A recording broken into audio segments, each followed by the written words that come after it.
Hoy vamos a desarmar una idea muy común sobre el crimen organizado en América Latina, porque la realidad ha cambiado, y de una forma que va mucho más allá de lo que se suele pensar. A ver, hagamos un ejercicio rápido. Si alguien dice cártel latinoamericano, ¿cuál es la primera imagen que se nos cruza por la cabeza? Casi de forma automática, ¿no? Seguramente la respuesta fue drogas. Y sí, por muchísimos años esa era la historia principal. El tema es que aferrarse a esa idea hoy no solo es quedarse corto, es entender el problema de una forma peligrosamente anticuada. Entonces, si la historia ya no va solo de drogas, ¿de qué va? Bueno, lo que estamos viendo es una expansión, una diversificación del portafolio de negocios del crimen organizado, que es tan rentable como preocupante. Y la escala de todo esto es, la verdad, impresionante. Fíjense en estas cifras. El narcotráfico, claro, mueve una cantidad de dinero bestial, pero el mercado de la falsificación lo supera. Y si a eso le sumamos la trata de personas, la tala ilegal, la minería, de repente vemos que la economía criminal es un monstruo que va muchísimo más allá de la cocaína. Y ojo, que esto no es algo teórico. Los grandes jugadores se están adaptando. Grupos que todos conocemos por las drogas, como el Cártel de Sinaloa o el Jalisco Nueva Generación, ahora están metidos de lleno en la tala ilegal.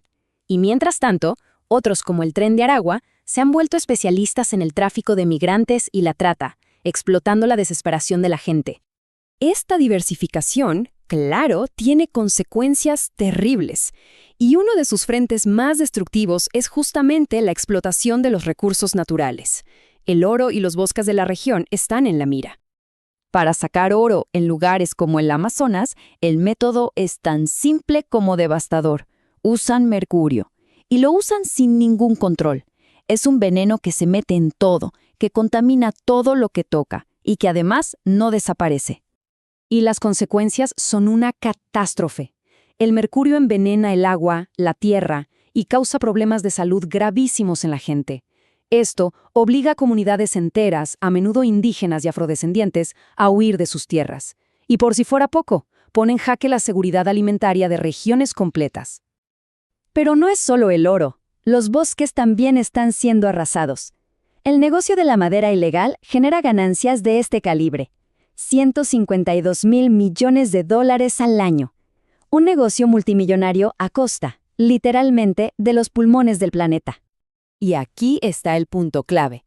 La deforestación en el Amazonas o la contaminación de sus ríos no es un problema local.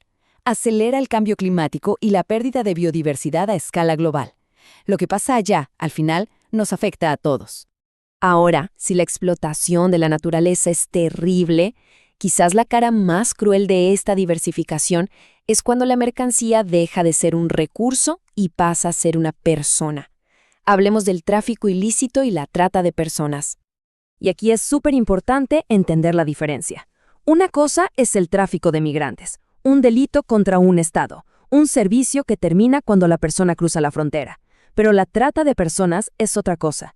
Es básicamente esclavitud moderna. Es un crimen contra la persona, basado en el engaño y la fuerza para explotarla de forma continua. Y los números no mienten sobre quiénes sufren más esto.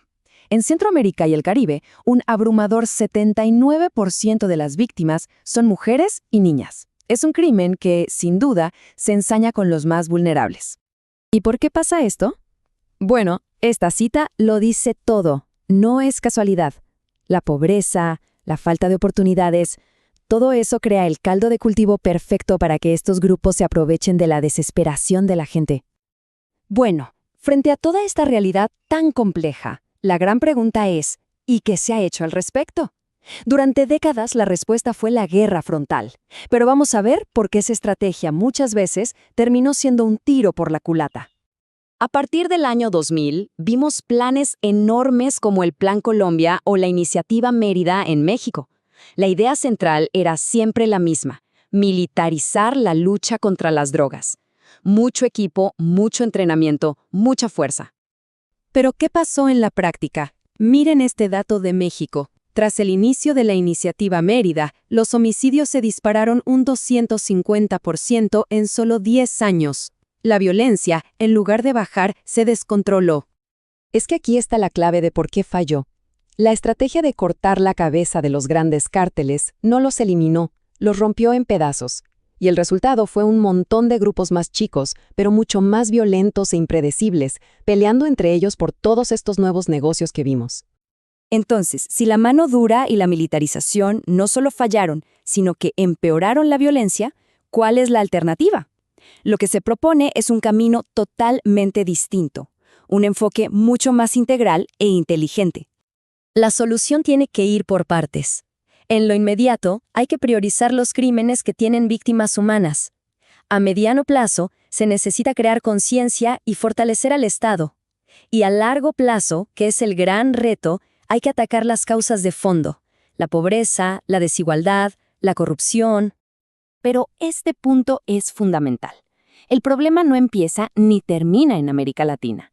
La demanda de drogas, de oro, de madera barata, de mano de obra explotada, esa demanda es global. Y si el problema es global, la solución también tiene que serlo. Y eso nos deja con una pregunta final, que es para pensarla bien. Todos estos mercados criminales existen porque del otro lado hay una demanda global que los sostiene. La pregunta entonces no es solo qué debe hacer América Latina, sino si el resto del mundo está dispuesto a mirarse al espejo y asumir su parte de responsabilidad en todo este sistema.